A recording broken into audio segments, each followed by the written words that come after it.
Hey guys, welcome back to today's video. Today is Friday, April 2nd, 2021, and today I'm going to be taking a look at a National Republican Senatorial Committee statement that was released today, addressing Senator Lisa Murkowski from the state of Alaska. We're pretty much going to be talking about why this statement is so impactful and how it could tell us what the next year and a half will look like between Donald Trump's Save America PAC and the NRSC, which has been the long-lasting Republican PAC that has funded tens of millions of dollars, hundreds of millions of dollars at that, to Republicans to allow them to win certain Senate races here. And, looking at this statement, it only confirms what our previous suspicion was going to be. Rick Scott originally announced that the NRSC was going to be completely backing their incumbents, and that does end up true. Today, they released a statement saying that they will be supporting the re-election bid of Lisa Murkowski as Alaska's senior United States Senator. Quote, "She has been a powerful voice for Alaska's interests. We are laser focused on taking back the Senate majority and stopping the crazy socialist agenda of the Democrats. The NRSC supports and defends our Republican incumbents." End quote. Isn't that interesting? The NRSC is supporting Lisa Murkowski 100%. However, Donald Trump is not. Donald Trump says that he is going to campaign against Lisa Murkowski, calling her disloyal. Promised this after she voted to convict President Trump and has voted against him on many major pieces of legislation.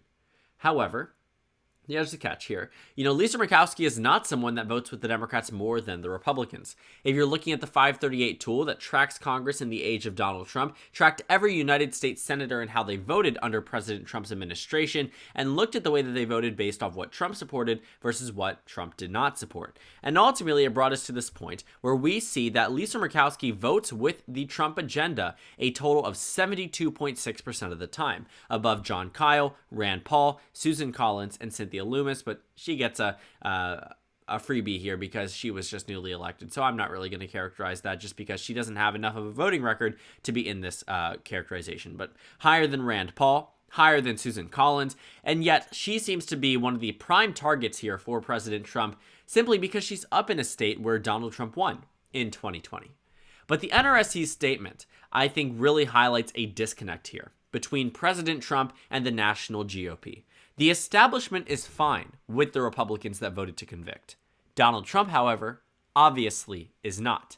Lisa Murkowski is not the only Republican Donald Trump is vowing to campaign against, but he will be the first president actually, to campaign in Alaska, I think, since the 1970s. So Alaska certainly has not been this super competitive area, and it probably isn't going to be in 2022. And we'll talk about why Murkowski is safe. I've made numerous videos talking about how Trump's threats here are, all just going to be for nothing, because Murkowski will be saved by this small thing, but very large, called ranked choice voting. And essentially, it allows voters to rank their candidates, meaning Democrats can end up voting for Murkowski if it ends up between a position between her and a Trump candidate. Sounds like one of the best ways to vote here, which is why we're seeing states start to implement it. So essentially here, Lisa Murkowski is receiving threats from President Trump, but she is not the only one. But this, I think, is the start of a very long bridge between the GOP and Donald Trump starting to break. It's starting to crumble. The long-lasting relationship here between the Senate Republicans and the establishment Republicans and Donald Trump started out very shaky, was very much solidified over the past 4 years, and now is starting to crumble yet again. Because it's not just this conflicting statement here. One from Trump saying Murkowski needs to go out. One from the National Republicans saying, no, she needs to stay. It's not just that. The NRSC has been here to control the money and where it's funded and which candidates are, backed by the National Republican Party. Now this money, these donate buttons mean a lot more to the NRSC. Why? Yet again, because of Donald Trump.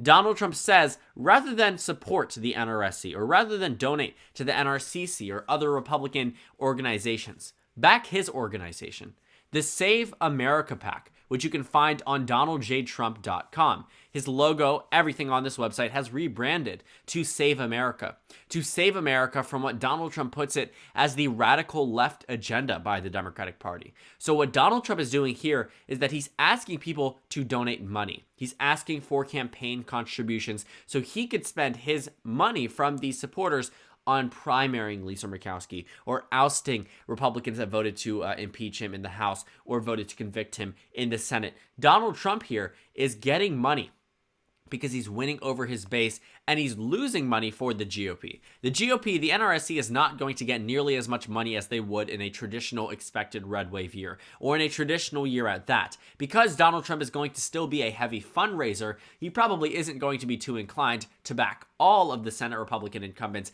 if he doesn't deem them to be pro-Trump enough. We're already starting to see Lisa Murkowski here begin a very long, she's the start of a very long argument and quarrel between the national GOP and Donald Trump, because this is going to be the first statement of many where Donald Trump is going to have a conflicting belief on. But like I had said, I mentioned ranked choice voting. This passed in the 2020 election, question number 2. It said, to change the election policies. Now, it was thrown into this question. It said some people and entities contributing more than $2,000 to a campaign would have to disclose the sources of their contributions. And then it says, and ranked choice voting would be established in general elections. Well, it passed 51-50, essentially rounding up in the no, rounding up in the yes as well. But it brings us, obviously it's not a 101% total. That's just how the New York Times is presenting it to us. But you'll see here that, voters voted for ranked choice voting, and now it will be implemented. Now it will be at a point where Lisa Murkowski, someone who had always won by a plurality, will have to win by a majority. Let's take a look at Lisa Murkowski's quick electoral history. In terms of real election years, 2010 and 2016, Lisa Murkowski won her re-election bid in 2016 with 44.5% of the vote, to Joe Miller at 29.2%, Independent at 13.3%, and get this, the Democrat at just 11.6%. That's not to say that 80% of the entire state is Republican, or 90% at that, not even 60, 70% can be considered Republican. Based off the 2020 election results, one would argue Alaska is barely a solid Republican state. But if you're looking at the election results, what you'll notice is that Joe Miller took a very large portion away from Lisa Murkowski and other candidates. As a libertarian, you might think, oh, he offers a compromise, but he actually is more right-wing than Lisa Murkowski, at least based off the way we expect him to vote if he was in the United States Senate.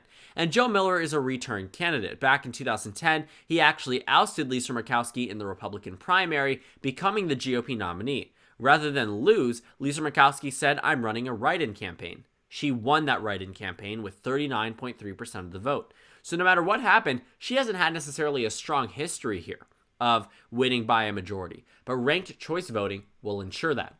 And I want to take 2016 as a perfect example to show you why this would work for Lisa Murkowski. I have no doubt she will win over that 44.5% of the vote again. I have no doubt in my mind she will do so. While she may be unpopular within the GOP, we're not going to see this huge divide here, and I also expect some Democrats to cross over who realize that it's not going to be a Democrat, so why not Murkowski? And you see, here's how this would work.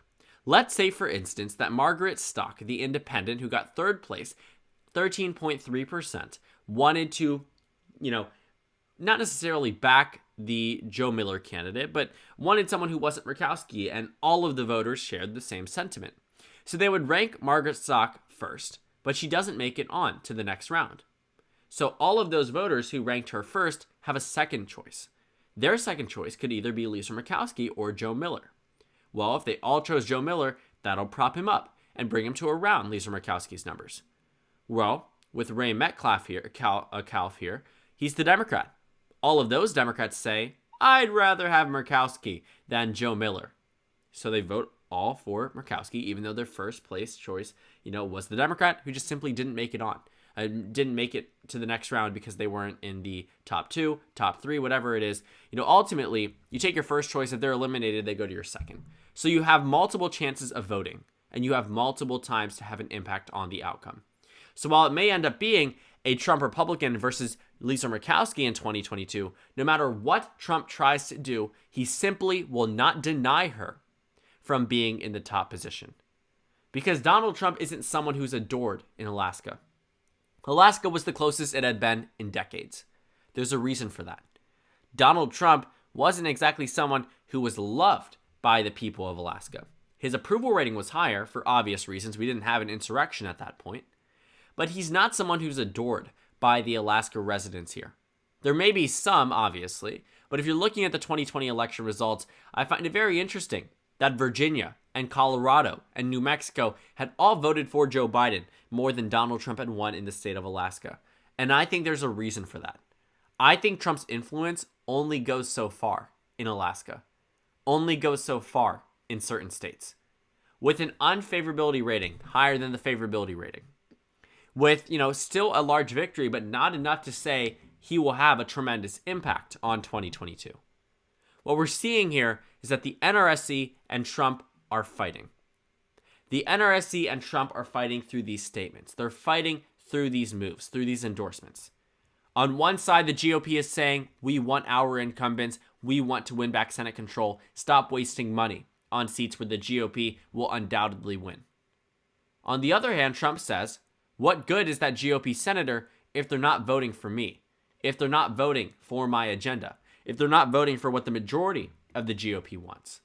But it's not as if Lisa Murkowski had always voted against President Trump, but because she's simply in this 70% range, she's viewed as a traitor. She's viewed as someone who is not good for the Republican Party. And ultimately, many would argue that she's a rhino. A rhino means Republican in name only. That means that they are simply only identified as a Republican, and in practice are a Democrat or an independent. But Lisa Murkowski isn't that. But even with 70% voting with the GOP more than that, she's labeled as such, which is an indicator that President Trump might do the same thing to potentially some other Republican incumbents. Maybe John Thune in the state of South Dakota. Who knows who's next on the target list for President Trump? But the NRSC has promised they will back their incumbents.